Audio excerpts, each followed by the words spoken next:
Hello दोस्तों, कैसे हो? आई होप आप सब बढ़िया होंगे, मस्त होना भी चाहिए। दोस्तों, स्टडी मूड का आज टेस्ट नंबर 7 है। इससे पहले 6 टेस्ट करवा चुके हैं। अगर आपने नहीं देखा है तो जाकर देख लीजिए। सिंपली चैनल पे जाकर प्लेलिस्ट में जाइएगा, वहाँ पे आपको सारे वीडियो मिल जाएगा। वहाँ पे जाके सिंपली सारे वीडियो को एक एक करके वॉच कर लीजिएगा, क्योंकि बिहार पुलिस ड्राइवर के लिए सारे सीरीज, सारे क्वेश्चन आपके लिए बहुत ही ज़्यादा महत्वपूर्ण है। तो सिंपली चैनल पर नया, चैनल को सब्सक्राइब कीजिएगा, वीडियो को लाइक शेयर कमेंट जरूर कीजिएगा। और इसमें आपको 100 प्रश्न मिलने वाला है। कितना? 100 प्रश्न। और 100 प्रश्न में आपका स्कोर कितना होता है, कितना स्कोर कर पाते हैं, आप कमेंट बॉक्स में जरूर बताइएगा, ठीक है। और कितना आप तैयारी कर चुके हैं पता लग जाएगा, ठीक है। तो चलिए आज के वीडियो स्टार्ट करते हैं और एक एक प्रश्न का उत्तर देते चलिएगा, ठीक है। इसमें आपको 60 सामान्य ज्ञान और 40 ड्राइवर स्पेशल से क्वेश्चन मिलने वाला है, ठीक है।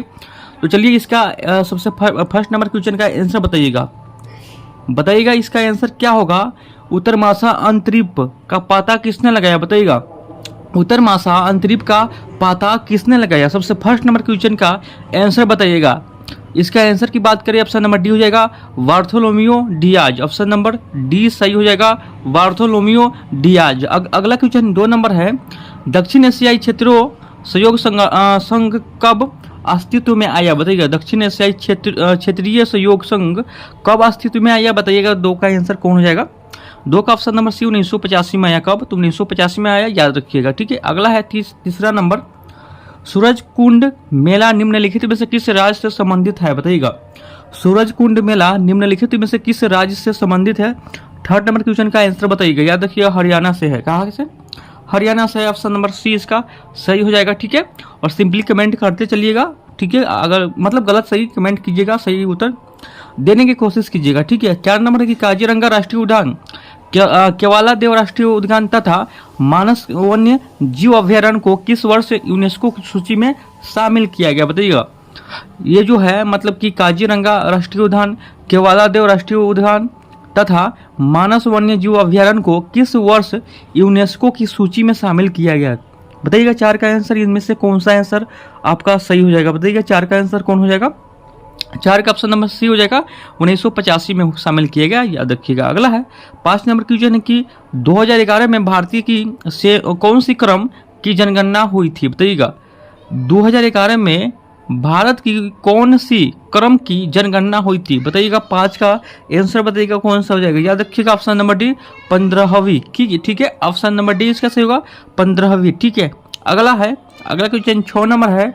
फुलहर झील भारत में के किस राज्य में स्थित है? बताइएगा।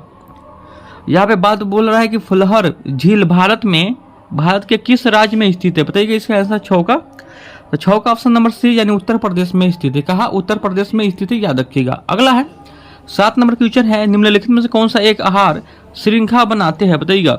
निम्नलिखित में से कौन एक आहार श्रृंखला बनाते हैं? बताइएगा। इनमें से कौन आपका सही उत्तर हो जाएगा? 7 का आंसर बताइएगा कौन हो जाएगा? बताइएगा। 7 का आंसर कौन हो जाएगा? 7 के ऑप्शन नंबर सी घास, बकरी तथा मनुष्य। घास, बकरी तथा मनुष्य, ठीक है, याद रखिएगा। अगला क्वेश्चन को चलते हैं। अगला है लोकसभा के स्पीकर का निर्वाचन होता है। बताइएगा। लोकसभा के स्पीकर का निर्वाचन कब होता है? 8 का आंसर बताइएगा। क्या आपका आंसर होगा? 8 का आंसर बताइएगा। लोकसभा के स्पीकर का निर्वाचन कब होता है? 8 का आंसर बताइएगा।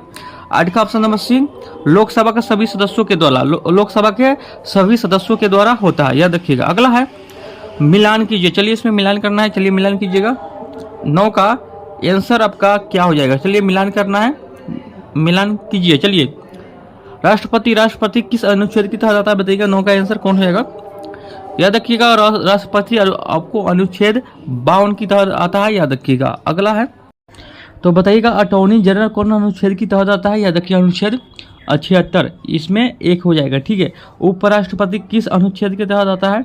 तो याद रखिएगा। अनुच्छेद हो जाएगा आपको कौन सा? याद रखिएगा 63, ठीक है। उसके बाद प्रधानमंत्री किस अनुच्छेद के तहत आता है? याद रखिएगा अनुच्छेद 75, ठीक है। इसका आंसर ऑप्शन नंबर सी जो हो जाएगा, याद रखिएगा। कूट में आपका ऑप्शन नंबर सी इसका सही हो जाएगा, याद रखिएगा। अगला क्वेश्चन, अगला है बिहार का सबसे बड़ा वन्य जीव अभ्यारण्य कौन सा है? बताइएगा। बिहार का सबसे बड़ा वन्य जीव अभ्यारण्य कहाँ है? बताइएगा। इसका आंसर बताइएगा कौन सा हो जाएगा इनमें से आंसर? बताइएगा। 10 का आंसर कौन हो जाएगा? तो चलिए इसका 12 हम दिखाते हैं, आंसर में दिखाते हैं। तो सबसे 12 के बाद बोल रहा है, बताइएगा। आंसर आपको दिखाते हैं, उसके बाद आंसर दीजिएगा। चलिए बताइएगा इनमें से कौन सा आंसर आपका सही हो जाएगा। सबसे बड़ा पूछ रहा है, याद रखिएगा ऑप्शन नंबर डी हो जाएगा कैमूर वन्य जीव अभ्यारण्य। ठीक है, ऑप्शन नंबर डी इसका सही हो जाएगा, याद रखिएगा। 11 नंबर क्वेश्चन है, बिहार में महिलाओं को पंचायती राज संस्थाओं में कितना प्रतिशत आरक्षण प्राप्त है, बताइएगा। बिहार में महिलाओं को पंचायती राज संस्थाओं में कितने परसेंट आरक्षण प्राप्त है? 11 का आंसर बताइएगा। 11 का हो जाएगा ऑप्शन नंबर सी 50%। ठीक है, याद रखिएगा। अगला क्वेश्चन, किस प्रकार की मृदा में कार्बन पदार्थ की अधिकता होती है, बताइएगा। किस प्रकार की मृदा में कार्बन पदार्थ की अधिकता होती है? 12 के आंसर बताइएगा, कौन हो जाएगा? 12 का याद रखिएगा काली मृदा, याद रखिएगा। ऑप्शन नंबर इसका कौन हो जाएगा? सी हो जाएगा, काली मृदा। ठीक है, अगला है सूची 1 सूची 2 के साथ मिलान कीजिए।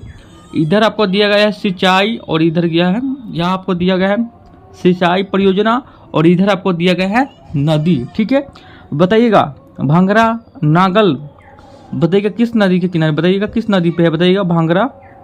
तो 13 के इसमें आपको कूट में भी आंसर देने को बोल रहा है, बताइएगा। कूट भी आपको दिखा देते हैं, उसके बाद आपके आंसर बोलिएगा। ठीक है, छोटा करके आपको कूट भी दिखा देते हैं, बताइएगा।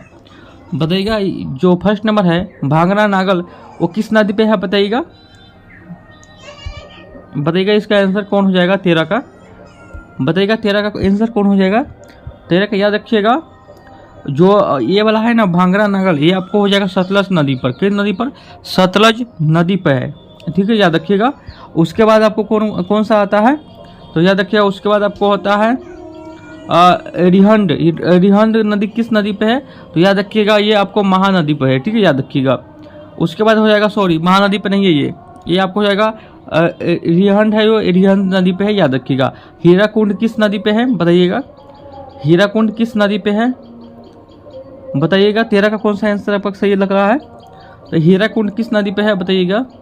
सी का हो जाएगा आपको 2 नंबर, यानी महानदी पे है। ठीक है, और उसके बाद हो जाएगा चूटक किस नदी पे है, तो याद रखिएगा बच गया 1, यानी चूटक आपको हो जाएगा सुरु नदी पर। ठीक है, याद रखिएगा। एक ऑप्शन की बात करें, ऑप्शन नंबर इसमें 20 सही हो जाएगा, याद रखिएगा। ठीक है, अगला क्वेश्चन को चलते हैं। अगला क्वेश्चन है, याद रखिएगा। अगला क्वेश्चन है कि वह पहले व्यक्ति कौन थे जिन्होंने 1863 में भारत में पुरान पाषाणकार औजार की खोज किया, बताइएगा। वो पहले व्यक्ति कौन थे जिन्होंने 1863 में भारत में पूरा पाषाणकालीन औजार की खोज किया? 14 का आंसर बताइएगा, कौन हो जाएगा? 14 का आंसर बताइएगा। ये जो आंसर आपका सबका सही आना चाहिए। 14 का आंसर बताइएगा। 14 का याद रखिएगा रॉबर्ट ब्रूस फुट ने। ऑप्शन नंबर कौन होगा? बी इसका सही हो जाएगा, याद रखिएगा। 14 का कौन आंसर होगा? बी। ठीक है, अगला क्वेश्चन, जैन समुदाय में प्रथम विभाजन के स्वतंत्र संप्रदाय के स्थापक थे, बताइएगा।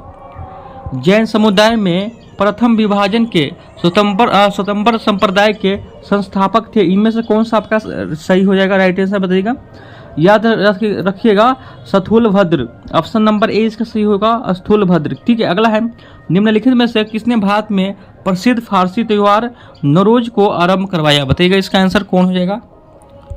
बताइएगा 16 का आंसर कौन होगा? निम्नलिखित में से किसने भारत में प्रसिद्ध फारसी त्योहार नौरोज को आरंभ करवाया? बताइए 16 का आंसर कौन हो जाएगा? 16 का ऑप्शन नंबर ए हो जाएगा, यानी वल्लवन। ऑप्शन नंबर ए कौन हो जाएगा? वल्लवन। अगला है, किस पंचवर्षीय योजना को योजना विफल कहा गया? बताइएगा। 17 का आंसर बताइएगा, किस पंचवर्षीय योजना को योजना विफल कहा गया? बताइएगा 17 का आंसर बताइएगा, कौन होगा? 17 का हो जाएगा ऑप्शन नंबर बी, यानी तीसरा पंचवर्षीय योजना को योजना विफल कहा गया, याद रखिएगा। अगला है, निम्नलिखित में से कौन सा भारी उद्योग का उदाहरण है? बताइएगा। इनमें से कौन हो जाएगा जो आपका भारी उद्योग का उदाहरण है? बताइएगा। वस्त्र उद्योग या कृषि या लोहा इस्पात या डेयरी उत्पादन, बताइएगा। इनमें से कौन आपका सही हो जाएगा? बताइएगा। 18 के आंसर कौन हो जाएगा? 18 के आंसर की बात करें, लोहा इस्पात मतलब उद्योग, याद रखिएगा। ऑप्शन नंबर बी इसका सही हो जाएगा, याद रखिएगा। अगला क्वेश्चन, प्लास्टिड केवल पाए जाते हैं, बताइएगा। प्लास्टिड केवल पाए जाते हैं किसमें? बताइएगा। 19 का आंसर बताइएगा। 19 का हो जाएगा ऑप्शन नंबर बी, वनस्पति कोशिकाओं में पाए जाते हैं। ठीक है, अगला है, गैसों का संपीड़न क्यों संभव होता है? बताइएगा। गैसों का संपीड़न क्यों संभव होता है? चलिए इसका आंसर देखते हैं। बताइएगा इनमें से कौन सा आंसर आपको सही हो जाएगा? 20 का बताइएगा। 20 का याद रखिएगा, क्योंकि कण दूर दूर होते हैं। ऑप्शन नंबर ए इसका सही हो जाएगा, क्योंकि कण दूर दूर होते हैं। अगला 21 नंबर, पेशीय ऊतक की वह किस्में जो हृदय में पाए जाते हैं। पेशीय ऊतक की वह किस्में जो हृदय में पाए जाती है, इनमें से कौन हो जाएगा? तो चलिए अगला क्वेश्चन बताइएगा, पेशीय ऊतक की वह किस्म जो हृदय में पाई जाती है, इसमें से कौन सा आंसर आपका सही हो जाएगा? 21 के आंसर बताइएगा। 21 का ऑप्शन नंबर सी सही होगा, कार्डियक मतलब पेशीय में, ठीक है। कार्डियक पेशिया में आपको ये मतलब कि क्या बोलते हैं, पाई जाती है, याद रखिएगा। अगला है, पौधों में ऑक्सीजन हार्मोन मुख्यतः क्या करता है, बताइएगा। पौधों में ऑक्सीजन हार्मोन मुख्यतः क्या करता है, बताइएगा। 22 का आंसर कौन होगा? 22 के ऑप्शन नंबर सी सही होगा, यानी आपका हो जाएगा कौन सा, वृद्धि और विकास को नियंत्रित करता है, ठीक है, याद रखिएगा। ऑप्शन नंबर सी इसका सही हो जाएगा, याद रखिएगा। अगला क्वेश्चन, 23 नंबर, निम्नलिखित में कौन सा युग्म आपका सुमेलित नहीं है, इनमें से कौन सा युग्म है जो सुमेलित नहीं है, 23 का बताइएगा। तो 23 का याद रखिएगा, ऑप्शन नंबर ए सही हो जाएगा, ठीक है, जे पार्किंग पेंसिलिन, ठीक है, ये आपको सुमेलित नहीं है, ऑप्शन नंबर ए इसका सही हो जाएगा, ठीक है। अगला है, पानी में डूबी हुई एक छड़ी किस समूर्ति के कारण मोड़ी हुई प्रतीत होती है, बताइएगा। पानी में डूबी हुई एक छड़ी किस समूर्ति के कारण मोड़ी हुई प्रतीत होती है, 24 का आंसर बताइएगा। 24 के ऑप्शन नंबर बी सही हो जाएगा, यानी प्रकाश का अपवर्तन के कारण ये आपको मोड़ी हुई दिखाई देती है, ठीक है। महात्मा गांधी ने भारतीय राष्ट्रीय कांग्रेस के किस अधिवेशन की अध्यक्षता की है, बताइएगा। महात्मा गांधी ने भारतीय राष्ट्रीय कांग्रेस के किस अधिवेशन की अध्यक्षता की, बताइएगा। 25 का आंसर कौन हो जाएगा? 25 का आंसर बताइएगा। 25 का हो जाएगा ऑप्शन नंबर बी, यानी क्या बोलते हैं 1924 का, ठीक है, याद रखिएगा। अगला है, फ्रांस की क्रांति के समय 1789 वहाँ का राजा कौन था, बताइएगा। फ्रांस की क्रांति के समय वहाँ का राजा कौन था? 26 का आंसर बताइएगा। फ्रांस के क्रांति के समय वहाँ का राजा कौन था? 26 का ऑप्शन की बात करें, ऑप्शन नंबर बी से होगा लुई 16वां था, याद रखिएगा। लुई 16वां ऑप्शन नंबर बी इसका सही हो जाएगा। अगला है, किस संविधान संशोधन द्वारा दिल्ली को राष्ट्रीय राजधानी क्षेत्र का दर्जा दिया गया, बताइएगा। किस संविधान संशोधन के द्वारा दिल्ली को राष्ट्रीय राजधानी क्षेत्र का दर्जा दिया गया, बताइएगा। 27 का आंसर। 27 के आंसर की बात करें, ऑप्शन नंबर 20 का सही होगा, यानी 69वां संशोधन के द्वारा, ठीक है। अगला है, भारतीय संविधान में आरंभ में कितने अनुच्छेद थे, बताइएगा। भारतीय संविधान में आरंभ में कितने अनुच्छेद थे, बताइएगा। 28 का आंसर। 28 के ऑप्शन नंबर सी सही हो जाएगा, यानी 395 यहाँ पे अनुच्छेद थे, 395, ठीक है। अगला है, बिहार सरकार ने किस वर्ष बिहार राज्य पंचायती राज अधिनियम लागू किया, बताइएगा। 29 का आंसर कौन हो जाएगा? बिहार राज्य ने किस वर्ष बिहार का पंचवर्षीय राज्य अधिनियम लागू किया, 29 का आंसर बताइएगा। 29 का ऑप्शन नंबर ए इसका सही होगा, वर्ष 2006 में, वर्ष 2006 में। अगला है, नकटी झील बिहार के किस जिले में स्थित है, बताइएगा। नकटी झील बिहार के किस जिले में स्थित है, बताइएगा। 30 का आंसर, नकटी झील आपको बिहार के किस जिले में स्थित है? तो 30 का ऑप्शन नंबर बी से होगा, जमुई में है, ठीक है, कहा तो जमुई में ये नकटी झील स्थित है, ठीक है। अगला क्वेश्चन, भारतीय स्टेट बैंक को पहले इस नाम से जाना जाता है, बताइएगा। भारतीय स्टेट बैंक को पहले इस नाम से जाना जाता है, पहले कौन सा नाम से जाना जाता था? 31 का आंसर बताइएगा। 31 का आंसर की बात करें, ऑप्शन नंबर ए सही हो जाएगा, यानी imperial bank of India, imperial bank of India, option number A इसका सही हो जाएगा, ठीक है। चलिए 32 की ओर चलते हैं, और सिंपली एक बार हो दो बार वीडियो देख के याद कर लीजिएगा, सारा प्रश्न आपके लिए बहुत ही ज़्यादा महत्वपूर्ण है, ठीक है। 32 नंबर क्वेश्चन, निम्नलिखित में से कौन न्यूटन गति के तृतीय नियम से संबंधित नहीं है, बताइएगा। निम्नलिखित में कौन सा न्यूटन के गति के तृतीय नियम के संबंधित नहीं है? 32 का आंसर बताइएगा। 32 का ऑप्शन नंबर बी हो जाएगा, यानी पानी में ब्रश का टेढ़ा दिखाई देना, ये आपको न्यूटन के तृतीय गति के नियम का मतलब नियम के संबंधित ये नहीं है, पानी में ब्रश का टेढ़ा दिखाई देना, ठीक है। अगला क्वेश्चन है 33 नंबर, निम्नलिखित में से आई यूनिट में से कौन सा सुमेलित नहीं है, बताइएगा। निम्नलिखित में से SI यूनिट में से कौन सा सही सुमेलित नहीं है, बताइएगा। निम्नलिखित में से SI यूनिट में से कौन सही सुमेलित नहीं है? 33 का आंसर बताइएगा। तो 33 का ऑप्शन नंबर डी से होगा, दाब डाइन, ये आपको सुमेलित नहीं है। कार्य का मतलब जूल होता है, बल का न्यूटन, द्रव्यमान का किलोग्राम, और दाब का ये डाइन नहीं होता है, याद रखिएगा। अगला क्वेश्चन, निम्नलिखित में कौन सा मिलान गलत है? इनमें से कौन सा मिलान आपका गलत है, बताइएगा। 34 का आंसर बताइएगा। 34 का आंसर की बात करें, ऑप्शन नंबर ए इसका सही होगा। डायनेमो विद्युत ऊर्जा को यांत्रिक ऊर्जा में परिवर्तित करता है, ये आपको गलत हो जाएगा। डायनेमो विद्युत ऊर्जा को यांत्रिक ऊर्जा में परिवर्तित करता है, ये आपको गलत हो जाएगा, याद रखिएगा। बाकी सब आपका सही हो जाएगा, ठीक है। अगला, बेकिंग सोडा का रासायनिक सूत्र क्या है? बेकिंग सोडा का रासायनिक सूत्र क्या है? 35 का आंसर बताइएगा। 35 का आंसर बताइएगा कौन होगा, याद रखिएगा NaHCO3, ऑप्शन नंबर डी इसका सही होगा, याद रखिएगा। निम्नलिखित में से कौन सा तत्व सभी अम्लों में निश्चित रूप से उपस्थित होते हैं, बताइएगा। निम्नलिखित में से कौन सा तत्व सभी अम्लों में निश्चित रूप से उपस्थित होते हैं, बताइएगा। इसका आंसर कौन हो जाएगा? 36 नंबर का। 36 नंबर के आंसर की बात करें, ऑप्शन नंबर सी सही हो जाएगा, यानी हाइड्रोजन है जो ये सभी तो अम्लों में उपस्थित होते हैं, याद रखिएगा।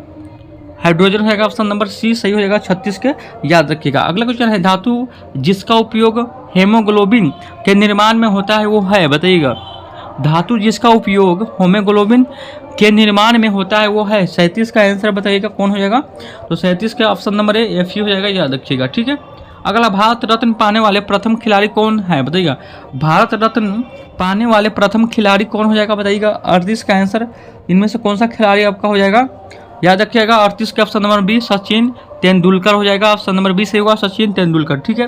भारत रत्न पाने वाले प्रथम खिलाड़ी कौन है, तो याद रखिए सचिन तेंदुलकर, ठीक है। अगला क्वेश्चन 39 नंबर है कि 39 नंबर है, आइजन हावर कप निम्नलिखित में से किस खेल से संबंधित है, बताइएगा। आइजन हावर कप निम्नलिखित में से किस खेल से संबंधित है? 39 का आंसर बताइएगा कौन हो जाएगा? 39 के याद रखिए, ऑप्शन नंबर डी गोल्फ से ये संबंधित है, गोल्फ से, ठीक है। अगला है, विश्व मौसम विज्ञान मतलब विज्ञान दिवस किस दिन मनाया जाता है, बताइएगा। विश्व मौसम विज्ञान दिवस किस दिन मनाया जाता है, बताइएगा। विश्व मौसम विज्ञान दिवस किस दिन मनाया जाता है? 40 का आंसर बताइएगा। 40 का ऑप्शन नंबर डी 23 मार्च को। कब? 23 मार्च को मनाया जाता है, याद रखिएगा। अगला है, मोसाद इनमें से किस देश से गुप्तचर एजेंसी है, बताइएगा। मोसाद इनमें से किस देश के गुप्तचर एजेंसी है, बताइएगा। 41 के आंसर कौन हो जाएगा? 41 के आंसर की बात करें, ऑप्शन नंबर ए इजराइल के है ये गुप्त एजेंसी, ठीक है। अगला है, महाप्रयाण घाट किस महापुरुष का समाधि स्थल है, बताइएगा। महाप्रयाण घाट किस महापुरुष का समाधि स्थल है, बताइएगा। इसका आंसर 42 का कौन हो जाएगा? 42 का आंसर की बात करें, option number D doctor Rajendra Prasad का है, डॉक्टर राजेंद्र प्रसाद का समाधि स्थल, याद रखिएगा। अगला क्वेश्चन 43 नंबर, निम्नलिखित में से कौन एक वैश्विक उष्ण के लिए उत्तरदायी नहीं है, बताइएगा। निम्नलिखित में कौन एक वैश्विक उष्ण के लिए उत्तरदायी नहीं है? 43 का आंसर बताइएगा। 43 का ऑप्शन नंबर सी ऑर्गन हो जाएगा, ठीक है, आर्गन, ठीक है, याद रखिएगा, ऑप्शन नंबर सी। अगला क्वेश्चन 44 नंबर क्वेश्चन की ओर चलते हैं। 44 नंबर क्वेश्चन है, सोवियत संघ का 15 स्वतंत्र गणतंत्राओं में विघटन कब हुआ, बताइएगा। सोवियत संघ का 15वां स्वतंत्र गणतंत्रों में विघटन कब हुआ? 44 का आंसर बताइएगा। 44 का ऑप्शन नंबर 20 से होगा 1991 में, 1991 में। अगला है, 1946 में बनी अंतरिम सरकार में राजेंद्र प्रसाद के पास कौन सा विभाग था, बताइएगा। 1946 में बनी अंतरिम सरकार में राजेंद्र प्रसाद के पास कौन सा विभाग था, बताइएगा। 45 का आंसर कौन हो जाएगा? 45 का आंसर ऑप्शन नंबर ए सही होगा, यानी खाद्य व कृषि था, ठीक है, याद रखिएगा। ऑप्शन नंबर ए इसका सही हो जाएगा, याद रखिएगा। अगला क्वेश्चन, प्रतिवर्ष पूरे भारत में कारगिल विजय दिवस किस तारीख के मनाया जाता है, बताइएगा। प्रतिवर्ष पूरे भारत में कारगिल विजय दिवस किस तारीख को मनाया जाता है? 46 का आंसर बताइएगा। 46 के ऑप्शन नंबर सी का सही हो जाएगा, यानी मतलब 26 जुलाई को मनाया जाता है। अगला है, कारागम धार्मिक नेतृत्व संबंधित है, बताइएगा। कारागम धार्मिक लोक नृत्य संबंधित है, बताइएगा। किससे संबंधित है? कारागम धार्मिक लोक नृत्य संबंधित है, बताइएगा। 47 का आंसर बताइएगा, याद रखिएगा, ऑप्शन नंबर ए तमिलनाडु से संबंधित है, तमिलनाडु से, ठीक है। अगला है, ब्राजील की मुद्रा को किस नाम से जाना जाता है, बताइएगा। ब्राजील की मुद्रा के मतलब ब्राजील की मुद्रा को किस नाम से जाना जाता है, बताइएगा। इसका आंसर कौन हो जाएगा? 48 का आंसर बताइएगा। 48 के ऑप्शन नंबर सी सही होगा, यानी रियाल के नाम से जानते हैं, ठीक है। ब्राजील की मुद्रा कौन है? याद रखिए, रियाल। अगला है, हिमालय की तलहटी क्षेत्र में क्या नाम से दिया जाता है, बताइएगा। हिमालय की क्षेत्र में क्या नाम दिया गया है बताइएगा। 49 का आंसर बताइएगा। 49 का ऑप्शन नंबर ए से होगा, यानी शिवालिक दिया गया है, शिवालिक नाम दिया गया। अगला है दफन तथा सिंहपो जनजाति किस प्रदेश में पाई जाती है बताइएगा। दफला तथा सिंहपो की जनजाति किस प्रदेश में पाई जाती है बताइएगा। 50 का आंसर कौन हैगा। 50 के ऑप्शन नंबर ए यानी अरुणाचल प्रदेश में पाया जाता है। कहा अरुणाचल प्रदेश में, ऑप्शन नंबर ए इसका सही हो जाएगा, याद रखिएगा। अगला क्वेश्चन 51 नंबर, साइप्रस की राजधानी कहाँ है। साइप्रस की राजधानी कहाँ है बताइएगा। साइप्रस की राजधानी कहाँ है बताइएगा। ऑप्शन नंबर इसका डी सही हो जाएगा, यानी रखिएगा नोकोसिया में, नोकोसिया में, ऑप्शन नंबर डी इसका सही हो जाएगा। ठीक है। 52 का इनमें से कौन सा जिला नेपाल से लगा हुआ नहीं है। इनमें से कौन सा जिला नेपाल से लगा हुआ नहीं है। 52 का आंसर बताइएगा। 52 का आंसर नंबर डी से होगा, शिवहर कटिहार जो है नेपाल से लगा हुआ नहीं है। अगला है किस राज्य के इलेक्ट्रॉनिक सिटी के नाम से रतन टाटा के नाम पर रखा गया है बताइएगा। किस राज्य के इलेक्ट्रॉनिक सिटी के नाम से रतन टाटा के नाम पर रखा गया है बताइएगा। किस राज्य के इलेक्ट्रॉनिक सिटी का नाम रतन टाटा के नाम पर रखा गया है। 53 का आंसर बताइएगा। 53 का ऑप्शन नंबर बी से होगा, असम, असम में है वो रखा गया है। ठीक है, याद रखिएगा। अगला है माधव राष्ट्रीय उद्यान भारत का 58वां टाइगर रिजर्व बना है, यह किस राज्य में स्थित है बताइएगा। माधव राष्ट्रीय उद्यान भारत का 58वां टाइगर रिजर्व बना है, यह किस राज्य में स्थित है। 54 का आंसर बताइएगा। 54 का ऑप्शन नंबर ए से होगा, मध्य प्रदेश में, मध्य प्रदेश में है, याद रखिएगा। अगला है SIPRI की रिपोर्ट के अनुसार विश्व का सबसे बड़ा हथियार मतलब आयतक कौन बना बताइएगा। SIPRI मतलब SIPRI की रिपोर्ट के अनुसार विश्व का सबसे बड़ा हथियार आयतक कौन बना बताइएगा। 55 का आंसर कौन होगा। 55 का ऑप्शन नंबर ए हो जाएगा, यूक्रेन बना। ठीक है, याद रखिएगा। अगला है अस्त्र MK3 मिसाइल का नाम बदल कर क्या रखा गया बताइएगा। अस्त्र MK3 मिसाइल का नाम बदल के क्या रखा गया। 56 का आंसर बताइएगा, कौन हो जाएगा आपका आंसर 56 का। तो चलिए इसका ऑप्शन देखते हैं। 56 का बताइएगा, इनमें से कौन सा आपका सही हो जाएगा बताइएगा। 56 का ऑप्शन नंबर ए से होगा, याद रखिएगा, गांडीव रखा। ठीक है, गांडीव, ऑप्शन नंबर ए इसका सही होगा। अगला क्वेश्चन, आईफा अवार्ड 2025 का आयोजन कहाँ हुआ बताइएगा। आईफा अवार्ड 2025 का आयोजन कहाँ हुआ बताइएगा। 57 का आंसर बताइएगा। 57 का ऑप्शन नंबर सी से होगा, यानी जयपुर में ये आयोजन किया गया। अगला है, हाल ही में कहाँ स्थित माउंट फेटल ज्वालामुखी से भारी मात्रा में मेथेन गैस का उत्सर्जन हुआ बताइएगा। हाल ही में कहाँ स्थित माउंट फेटल ज्वालामुखी से भारी मात्रा में मेथेन गैस का उत्सर्जन हुआ है बताइएगा। 58 का कौन सा आंसर आपका सही हो जाएगा। 58 का बताइएगा। 58 का कौन सा आंसर। 58 का ऑप्शन नंबर सी सही हो जाएगा, यानी इथियोपिया। ठीक है, इथियोपिया, याद रखिएगा, ऑप्शन नंबर सी सही होगा। अगला है 59 नंबर, बच्चों का नियमित टीकाकरण को बेहतर बनाने के लिए किस राज्य सरकार ने राइज नामक ऐप लॉन्च किया बताइएगा। किस सरकार ने राइज नामक मतलब ऐप लॉन्च किया बताइएगा। 59 का आंसर कौन होगा। 59 का ऑप्शन नंबर ए से होगा, उत्तर प्रदेश का, उत्तर प्रदेश का, याद रखिएगा। अगला क्वेश्चन 60 नंबर की, भारत के जल और स्वच्छता क्षेत्र में सहयोग को बढ़ावा देने के लिए किस देश के साथ समझौता किया बताइएगा। भारत ने जल और स्वच्छता क्षेत्र में मतलब सहयोग को बढ़ावा देने के लिए किस देश के साथ समझौता किया। 60 का आंसर बताइएगा। 60 का ऑप्शन नंबर बी, यानी नेपाल के साथ ये समझौता किया, याद रखिएगा। ऑप्शन नंबर बी इसका सही होगा, नेपाल। ठीक है, अगला है, लाइट मोटर व्हीकल की अधिकतम अस्वीकृत वजन सीमा सामान्यतः की मतलब किसके आसपास मानी जाती है बताइएगा। 61 का आंसर कौन हो जाएगा। 61 का ऑप्शन नंबर बी सही होगा, यानी 7500 किग्रा तक। ठीक है, अगला है, गुडस कैरीज का अभिप्राय है बताइएगा। गुडस कैरीज का अभिप्राय क्या है बताइएगा। इसका आंसर क्या होगा। 62 का आंसर बताइएगा। 62 का ऑप्शन नंबर सी सही हो जाएगा, याद रखिएगा, समान माल ढोने हेतु प्रयुक्त वाहन। ठीक है, ढोने होते हेतु, सामान्य माल ढोने हेतु प्रयुक्त वाहन। ठीक है, याद रखिएगा। निम्न में से कौन सा कथन सही है बताइएगा। इनमें से कौन सा कथन आपका सही है बताइएगा।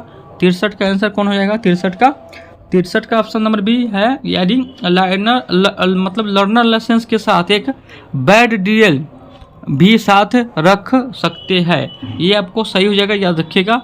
अगला क्वेश्चन है 64 नंबर।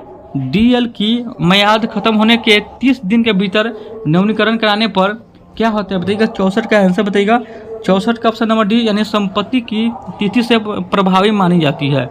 समाप्ति की तिथि, संपत्ति नहीं, समाप्ति की तिथि से प्रभावी मानी जाती है। ऑप्शन नंबर डी इसका सही हो जाएगा। ठीक है, अगला क्वेश्चन 65 नंबर है। कंडक्टर लाइसेंस से संबंधित प्रक्रिया शर्त किसके नियमों से प्रभावित हो सकती है बताइएगा। 65 का आंसर, 65 का ऑप्शन नंबर डी हो जाएगा, यानी राज्य सरकार द्वारा बनी नियम। याद रखिए, ऑप्शन नंबर डी इसका सही हो जाएगा। अगला क्वेश्चन एचपी लीज क्या बोलते हैं हाइपोथिकेन समझौता होने पर आरसी में क्या होता है बताइएगा। इसका आंसर 66 के 66 क्या देखिए, आरसी में समझौते की प्रविष्टि करनी होती है। ठीक है, याद रखिए, ऑप्शन नंबर ए इसका सही हो जाएगा। अगला है वाहन नष्ट अस्थायी अयोग्य होने पर सूचना किस समय सीमा में देनी चाहिए बताइएगा।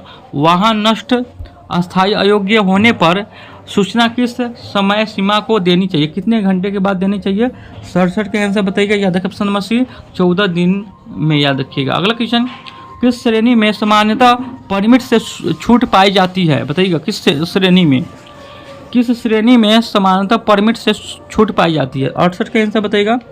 68 के ऑप्शन नंबर ए से होगा, पुलिस फायर एम्बुलेंस उपयोगी के लिए। ठीक है, अगला है कॉन्ट्रैक्ट कैरिज परमिट के आवेदन में सामान्यतः कौन की सूचना होती है बताइएगा। कॉन्ट्रैक्ट कैरिज परमिट के आवेदन में सामान्यतः कौन सी सूचना होती है बताइएगा। 69 का आंसर, 69 का ऑप्शन नंबर डी से होगा, यानी वाहन का प्रकार, सीटिंग क्षमता, क्षेत्र, अन्य निर्धारित। ऑप्शन नंबर इसका डी सही हो जाएगा, याद रखिएगा। अगला है इंजन चेसिस नंबर की क्या बोलते हैं एम्बोसिंग में संबंधित प्रावधान क्या है बताइएगा। 70 का आंसर बताइएगा, याद रखिएगा, धारा 110 के नियम के दायरे में आ सकते हैं ये जो आपको है से। ठीक है, अगला है 71 नंबर। अपील सामान्यतः डीएल परमिट के लिए किस समय सीमा में जानी चाहिए बताइएगा। डीएल या सीएल बताइएगा। 71 का आंसर बताइएगा। 71 का ऑप्शन नंबर डी से होगा, यानी 30 दिन के भीतर क्या रखिएगा। अगला है बाएं हाथ नियंत्रण वाहन चलाने पर मुख्यतः चिंता किसकी है बताइएगा। बाएं हाथ नियंत्रण वाहन चलाने पर मुख्य चिंता किसकी है बताइएगा। इसका आंसर क्या होगा। 72 का बताइएगा। 72 का ऑप्शन नंबर 20 से होगा, यानी दाएं और यातायात में दृश्यता। ठीक है, याद रखिएगा। अगला क्वेश्चन 73 नंबर क्वेश्चन का आंसर बताइएगा, कौन सा हो जाएगा। 73 में बीमा आवश्यक से होने मतलब कौन अपवाद है बताइएगा। बीमा आवश्यकता से होना मतलब आवश्यकता कौन अपवाद है। बीमा आवश्यकता से कौन अपवाद है। 73 का आंसर बताइएगा। 73 का ऑप्शन नंबर ए, यानी सवार यात्री हेतु उपयोग। ऑप्शन नंबर ए इसका सही होगा। अगला है 74 नंबर। MGV HGV श्रेणी में अतिवेग पर दंड है बताइएगा। 74 का आंसर कौन होगा। 74 का ऑप्शन नंबर सी से होगा, याद रखिएगा, 2000 से 4000। ठीक है, धारा 2011 किससे संबंधित है। धारा 211 किससे संबंधित है। 75 का आंसर बताइएगा। 75 का आंसर बताइएगा। धारा 211 किससे संबंधित है। फीस लगाने की शक्ति। ऑप्शन नंबर 20 से होगा, फीस लगाने की शक्ति। अगला क्वेश्चन, स्कूल बस की बॉडी का रंग कौन सा होना चाहिए। स्कूल बस का बॉडी का रंग होता है वो कौन सा होना चाहिए। यह देखिए येलो में होना चाहिए। आप देखते होइएगा, येलो में बस रहता है, स्कूल बस होता है, या प्राइवेट हो या सरकारी हो। आपको प्राइवेट हो, आपको स्कूल बस होता है वो पीला कलर का होता है सामान्यतः। ठीक है, अगला है हार्ड वार्निंग सिंह किस मतलब आकार का होता है बताइएगा। हजार्ड वार्निंग सिंह किस आकार का होता है। 77 का आंसर बताइएगा। 77 का ए हो जाएगा, यानी क्या बोलते हैं। 77 का ए हो जाएगा, यानी ट्रिंगल का होता है। ठीक है, याद रखिएगा। अगला है एयर बैग की व्यवस्था किस श्रेणी के वाहनों में अनिवार्य है बताइएगा। एयर बैग बताइएगा। 78 का कौन सा आंसर होगा। 78 का ऑप्शन नंबर सी हो जाएगा, यानी M1, याद रखिएगा। ठीक है, अगला है AVS का फुल फॉर्म क्या है बताइएगा। AVS का फुल फॉर्म क्या है बताइएगा। ये सबका सही होना चाहिए। 79 का आंसर बताइएगा। 79 का आंसर बताइएगा। ये सबका आंसर आपका सही होना चाहिए। ये कितने बार हमको पढ़ा चुके हैं, याद रखिए। ABS का जो फुल फॉर्म है anti lock braking system. Option number C इसका सही होगा। ठीक है, याद रखिएगा। रिफ्लेक्टर मतलब टेप किस प्रकार के वाहनों पर आवश्यक है बताइएगा। याद रखिएगा। 80 का आंसर बताइएगा कौन होगा। 80 का ऑप्शन नंबर सी हो जाएगा, यानी ट्रांसपोर्ट व्हीकल में। ठीक है, यह आवश्यकता है। अगला है पिस्टन किस भाग में गति करता है? पिस्टन किस भाग में गति करता है? 81 का आंसर बताइएगा। याद रखिए ऑप्शन नंबर डी इसका सही होगा, यानी सिलेंडर में यह गति करता है। ठीक है, याद रखिएगा। वाहन का हृदय किसे कहा जाता है? बताइएगा, ये भी आपको इंपॉर्टेंट है। बताइएगा वाहन का हृदय किसे कहा जाता है? 82 का आंसर बताइएगा।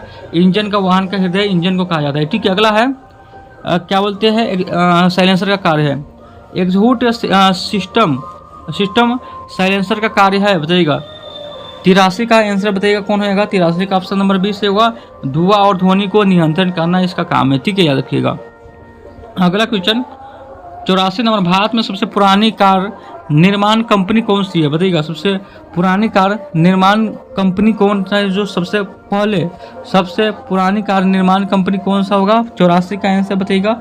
84 का option number C Tata motors हो जाएगा। ठीक है, याद रखिएगा। अगला है भारत में गोल्डन क्वाड्रिलेटरल योजना कब शुरू किया गया? बताइएगा 85 का आंसर ऑप्शन नंबर सी से होगा, यानी 2001 में। ठीक है, अगला है हेनरी फोर्ड ने असेंबली लाइन से कार का बड़े पैमाने पर उत्पादन कब शुरू किया गया? बताइएगा, शुरू किया। 86 का आंसर बताइएगा। 86 का आपको भी हो जाएगा, यानी 1913 में, याद रखिएगा। अगला क्वेश्चन है कंप्रेशन रेशियो इंजन किसका अनुपात है? बताइएगा 87 का आंसर कौन होगा? बताइएगा, इनमें से आपका आंसर आपका क्या कौन सा होगा? 87 का बताइएगा। 87 के ऑप्शन नंबर सी से होगा, यानी piston speed, crank speed option number C इसका सही होगा। टोटल वॉल्यूम क्लियरेंस मतलब वॉल्यूम, याद रखिएगा। ऑप्शन नंबर सी इसका सही होगा, याद रखिएगा। 88 नंबर क्वेश्चन की ओर चलते हैं। 88 नंबर क्वेश्चन है 4 स्ट्रोक इंजन का पहला स्ट्रोक कौन सा होता है? बताइएगा 4 स्ट्रोक इंजन का पहला स्ट्रोक कौन सा होता है? 88 का आंसर बताइएगा। 88 का ऑप्शन नंबर सी से होगा, याद रखिएगा। इनटेक स्ट्रोक, याद रखिएगा। ऑप्शन नंबर इसका सी सही होगा। इंजन में ओवरहीटिंग रोकने के लिए किस सिस्टम का उपयोग होता है? बताइएगा इंजन में ओवरहीटिंग रोकने के लिए किस सिस्टम का उपयोग होता है? 89 का आंसर बताइएगा। 89 का ऑप्शन नंबर 20 से होगा, यानी क्या बोलते हैं इंजीनियरेशन सिस्टम, याद रखिएगा। ऑप्शन नंबर 20 का सही होगा। अगला है माइलस्टोन के ऊपरी भाग का आकार सामान्यतः कैसा होता है? बताइएगा माइलस्टोन के ऊपरी भाग का आकार समानता कैसा होता है? 90 का आंसर बताइएगा। 90 का डी हो जाएगा, यानी अर्धवृत्ताकार। ठीक है, याद रखिएगा। अगला क्वेश्चन 91 नंबर, लुब्रिकेशन सिस्टम में कौन सा तेल प्रयोग होता है? लुब्रिकेशन सिस्टम में कौन सा तेल प्रयोग होता है? 91 का आंसर बताइएगा, याद रखिएगा। ऑप्शन नंबर ए, यानी इंजन ऑयल प्रयोग होता है। ठीक है, लंबी ढलान पर लगातार ब्रेक लगाने से ब्रेक की कार्य क्षमता घटने को क्या कहता है? बताइएगा 92 का आंसर। 92 का बी, यानी ब्रेक फेल्ड, ये आपको हो जाएगा। ठीक है, याद रखिएगा कभी कभी। अगला क्वेश्चन एकरमैन प्रिंसिपल किससे संबंधित? बताइएगा 93 का आंसर बताइएगा। 93 का ऑप्शन नंबर ए इसका सही होगा। स्टीयरिंग जियोमेट्री के, ठीक है, याद रखिएगा। ऑप्शन नंबर ए इसका सही होगा। अगला है कार्बोरेटर में फूड चैम्बर का कार्य क्या होता है? बताइएगा फ्लूट चैम्बर का कार्य क्या होता है? बताइएगा 94 का ऑप्शन नंबर डी सही होगा, यानी आपको फ्लू लेवल कंटेंट बनाए रखना, याद रखिएगा। कौन सा सेंसर इंजन में आरपीएम गति को मापता है? बताइएगा कौन सा सेंसर इंजन के आरपीएम गति को मापता है? बताइएगा 95 की ऑप्शन नंबर बी सही होगा, याद रखिएगा, यानी क्रैंकशाफ्ट पोर्शन साइलेंसर। ठीक है, याद रखिएगा। अगला है ईंधन के रूप में हाइड्रोजन का निम्नलिखित में कौन सा लाभ है? बताइएगा 96 का आंसर बताइएगा। 96 का आंसर बताइएगा। 96 का ऑप्शन नंबर सी से होगा, यानी कोई HCl और Cu उत्सर्जन नहीं। ठीक है, याद रखिए। ऑप्शन नंबर सी इसका सही होगा। अगला क्वेश्चन बताइएगा 96 के बाद 97 नंबर क्वेश्चन का बताइएगा किस अल्कोहल की ज्वाला को दिन के उजाले में देखना मुश्किल है? बताइएगा 97 का याद रखिएगा मेथोल होगा, ये आपको आंसर ए इसका सही हो जाएगा। ठीक है, अगला है उपयुक्त सड़क चिन्ह का वाहनों चालकों को क्या दर्शाता है? ये आपको चिन्ह क्या दर्शाता है? बताइएगा इसका आंसर क्या होगा ऑप्शन के अकॉर्डिंग।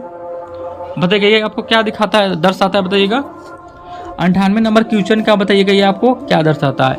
याद रखिएगा वाहन की अधिकतम ऊंचाई को अनुमति है, ये आपको अधिकतम ऊंचाई जो अनुमति है ये आपको दर्शाता है। ठीक है, याद रखिएगा। अगला है ये चिन्ह आपको क्या दर्शाता है? बताइएगा कुछ ऐसा है और ये क्रॉस भी है। बताइएगा ये चिन्ह आपको क्या दर्शाता है? बताइएगा 99 नंबर क्वेश्चन का आंसर बताइएगा। और 99 का ऑप्शन नंबर बी सही होगा। आगे दाएं मुड़ना निषेध है, यानी मुड़ना माना है, या देखिए निषेध है कुछ इस प्रकार का आपको करके, और आपको रेड कलर के, यानी ये आपको काला हो गया और रेड कलर से आपको कटी से, यानी आगे दाएं मुड़ना निषेध है, यानी माना है। अगला क्वेश्चन 100 नंबर बताइएगा, ये चिन्ह क्या है बताइएगा, क्या दर्शाता है? ये आपका चिन्ह है, ये चिन्ह है और 2 किलोमीटर बता रहा है, क्या बता रहा है बताइए? ये जो चिन्ह है बताइएगा, याद रखिएगा। 100 का आंसर की बात करें ऑप्शन नंबर बी आपातकालीन सहायता बूथ, आपातकाल सहायता बूथ ये आपको दर्शाता है, याद रखिएगा। तो सिंपली 100 प्रश्न आपको समाप्त होता है, सेट आज का सेट खत्म होता है इसमें। तो सिंपली वीडियो अच्छा लगा हो तो वीडियो को लाइक शेयर कमेंट जरूर कीजिएगा, और चैनल पे नए चैनल को सब्सक्राइब करना ना भूलिएगा, ठीक है। तो सिंपली मतलब सेट 7 आपको कंप्लीट हो गया। इससे पहले वाला अगर आपने सेट नहीं देखा है तो जाकर देख लीजिए, आपकी सुविधा के लिए प्लेलिस्ट बना हुआ है, ठीक है। जाकर सारे वीडियो देख लीजिए, ठीक है। फिर एक नए वीडियो के साथ मिलेंगे, तब तक के लिए जय हिंद जय भारत।